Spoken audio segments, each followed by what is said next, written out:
Credit score. Ano ba tong credit score na to?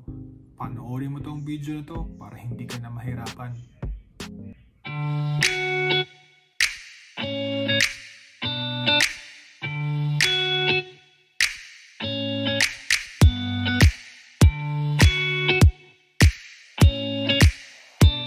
Pagdating namin dito sa Canada, wala kaming idea.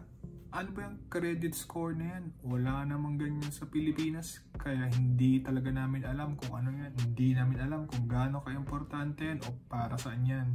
Sa video na to, pag-uusapan natin ano ba yung credit score na yan? Bakit ba mahalaga yan? Ano yung nagpapagalaw dyan sa credit score mo? At ano yung mga ways na kailangan mong gawin para ma-maintain mo ang iyong credit score? Credit score. Yung credit score na yan, 3-digit number pala yan, between 300 to 900. Tinitignan ng mga bangko yan, mga in-house financing or lenders para i-determine kung katiwa-tiwala ka ba na magbabayad ka on time pag pinautang ka nila. Dito kasi sa Canada, aminin ko, puro utang dito. Utang sa car, utang sa house, or utang sa kahit anong bagay na kailangan mo. Yung score mo pala, nako-compute yan. Nako-compute yan based on your credit report.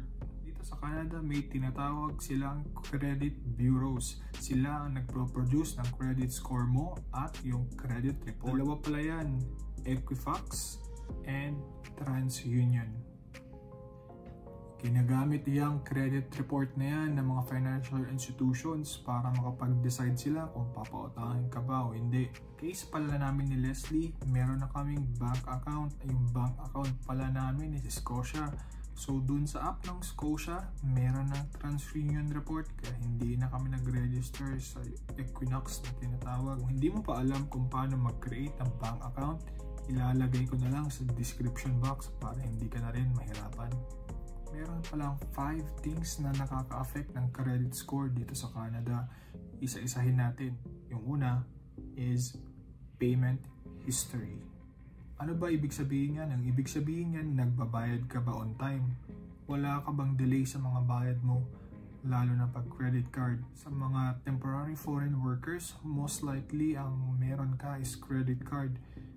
Hindi mo pa afford magkabahay dito sa Canada, sobrang mahal kasi iba kasi ang rate ng permanent resident or citizen sa mga temporary foreign work o temporary resident ng Canada, plus 25% pag bumili ka ng bahay dito.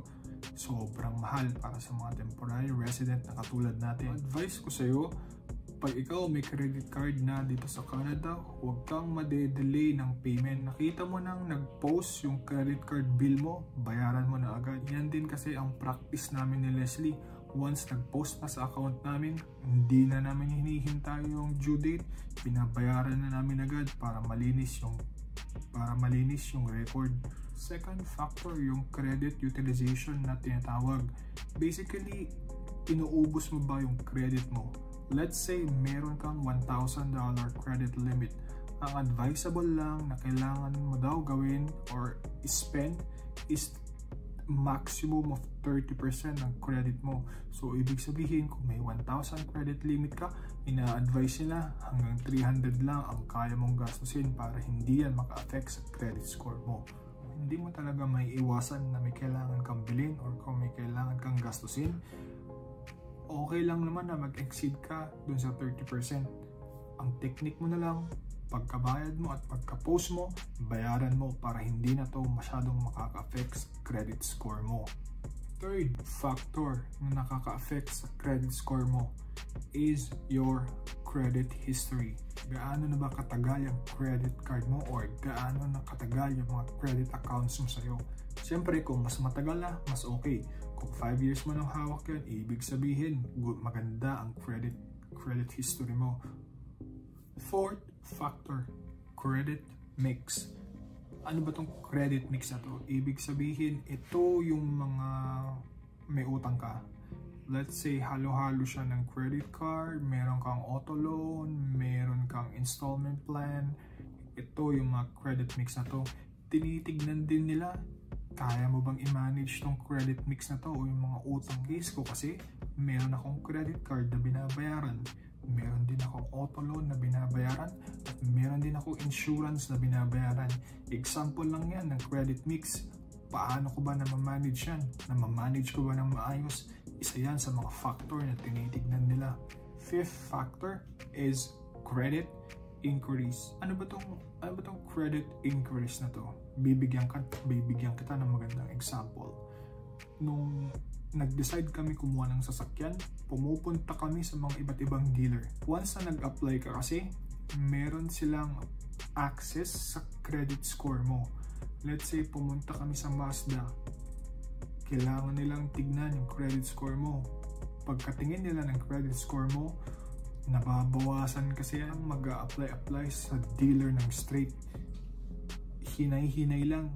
Lesson learned para sa akin. Sobrang bumaba kasi yung credit score ko nung tuloy-tuloy kami nagtitingin sa mga dealer. Isa-isa kasi yan, tinitignan nila yung credit score mo, kaya bumaba yung credit score ko. Ano ba yung magandang credit score? Pagdating mo dito sa Canada, ang average credit score is 650. Yan din yung credit score namin pagdating namin dito sa Canada, or nung nagkaroon kami ng app sa bangko, chinek namin after 1 month, iyan ang credit score namin. Ito pala yung indication ng credit score.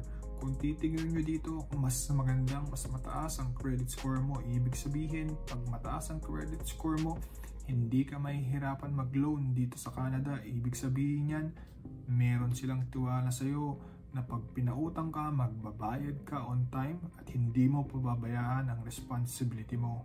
Ano mo ba may improve yung credit score mo? Simple lang, ito ang advice ko sa'yo. Magbayad ka on time. Huwag mong hihintayin yung due date. Most likely, pagka-post na ng credit card mo, magbayad ka na. Pag ikaw ay may car loan, siguraduhin mong yung checking account mo laging may funds. Siguraduhin mo may laman lagi or may extra. Kasi for example, bayaran na at walang laman yung checking mo, yun, ibig sabihin delay of payment na yun. So, ang advice ko, pag may car ka, kailangan may laman lagi yung checking mo. Always may laman ang checking kung may obligasyon ka sa car, sa insurance, or yung meron kang personal insurance na tinatawag. Isa pang advice na may bibigay ko sa'yo, kontrolin mo yung paggamit mo ng credit as much as possible. Hindi lumalampas ng 30% utilization ng credit mo. Talagang maiwasan, bayaran mo agad. Pagka-post, huwag mo nang hintayin mag-due date. I-diversify mo yung credit mix mo. Let's say, meron kang credit card, meron kang mortgage, meron kang car loan, meron kang insurance, or meron kang installment na binabayaran. Goods yun. I-manage mo lang na maayos. Huwag kang ma-delay sa lahat. So yun, yan pala ang credit score dito sa Canada. Shinare ko lang kung ano ba yung credit score na yan. Sigurado kasi wala sa Pilipinas yan, kaya diniscuss ko na dito. Kaya pagdating mo dito, aware ka na may credit score at kailangan mo i-maintain ang credit score mo. Bilang temporary resident pa lang, na-maintain mo na. Pagka permanent resident ka na, i-maintain mo pa para mas malaki ang chance mong pag bumili ka na ng bahay, mapapaloan ka agad ng bangko. So yun na nga, tapos na yung video natin. Sana nakatulong to at sana may idea ka na ano ba tong credit score na to, para pagdating mo dito sa Canada, alam mo na ang gagawin mo.